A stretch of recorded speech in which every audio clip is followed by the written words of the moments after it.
सब संतों का अपना एक प्रिय संबोधन है ना। कवि राम रमैया कहते हैं, मीरा गिरधर गोपाल कहती है, सूरदास जी श्याम सलोना कहते हैं, ऐसे पलटू साहब कहते हैं, का जानू के ही घड़ी साहेब ताके और फिर कह रहे साहेब ताके मोर और मेहर की नजर निहारे। कैसे? ऐसे तो सभी उसकी दृष्टि में है, उसकी दृष्टि से कौन बचा है? ऐसे तो वो सभी को देखता है।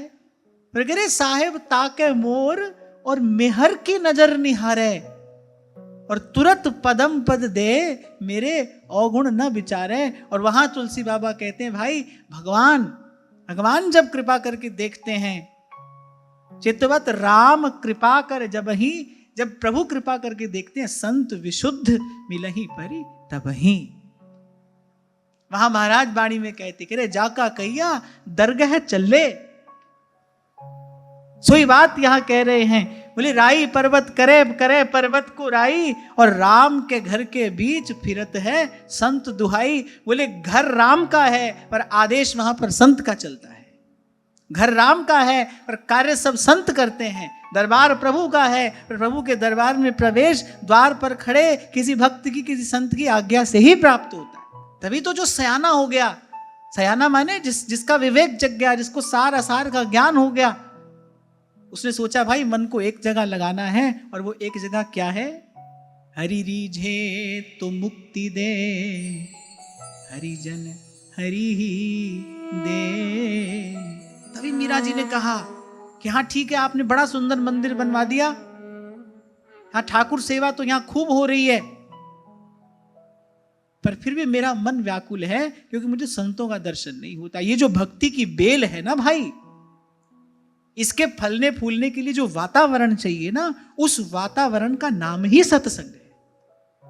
कोई भी बीज है उसको प्रफुल्लित होने के लिए भूमि और वातावरण चाहिए ना। ऐसे हृदय की भूमि में ये जो बीज पड़ता है, इसको फलने फूलने के लिए वातावरण जो चाहिए उसका नाम ही सत्संग है। बीज प्रेम का आपके मेरे सबके हृदय में पड़ा है, कोई भी इससे वंचित नहीं है। लेकिन ध्रुवदास जी कह रहे प्रेम बीज उपजय मन माही, तब सब विषय वासना जाही। ये बीज तो पड़ा है, पर इसको अंकुरित होने के लिए, इसको फलने फूलने के लिए एक वातावरण चाहिए, और वो वातावरण सत्संग है। इसीलिए जो सयाना हो गया उसने कहा प्रभु बस आप एक ये प्रसाद हमको दीजिए, बस अनंत अनंत काल तक हम सत्संग में बने रहें बस। क्योंकि वो जानते हैं ये प्राप्त हुआ फिर कुछ और प्राप्त करना शेष नहीं रहेगा। सत्संग का प्रसाद क्या है? सत्संग का प्रसाद है प्रभु के चरणों में प्रेम। और क्या मिलता है सत्संग से? और कहीं जहां कुछ और मिलता है उसको सत्संग नहीं जानना। सत्संग का एक ही प्रसाद है, बाकी सब बात आपकी बनाई है, बाकी सब बात तो मनुष्य की बनाई है। ये प्रसाद वो प्रसाद, ऐसा प्रसाद वैसा प्रसाद ना, सत्संग का एक ही प्रसाद है और वो है प्रभु के चरणों का प्रेम। इसीलिए पहले दिन से, जिस दिन से प्रभु ने ये सेवा दी, संतों की कृपा से कुछ नियम बनाए, इन्हीं सब बातों का विचार करके कि भाई हमको सत्संग में आना है, पर हमको सत्संग में केवल एक ही प्रसाद प्राप्त करने की इच्छा भावना लेकर आना है, और वो है प्रभु के चरणों का प्रेम अनुराग। सत्संग का प्रसाद प्रभु प्रेम है, और प्रभु प्रेम की महिमा क्या है? जाहि लहै कछु लैन की,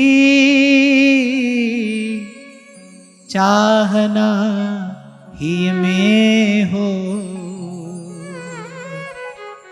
जयति जगत पावन करन, प्रेम बरन यह दो।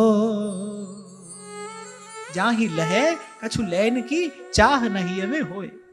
देखो जिसको कुछ चाहिए ना वो दरिद्र है, जिसके पास कम है वो दरिद्र नहीं है, जिसको अभी और चाहिए वो दरिद्र है, क्योंकि वो अपनी वासना का दास है।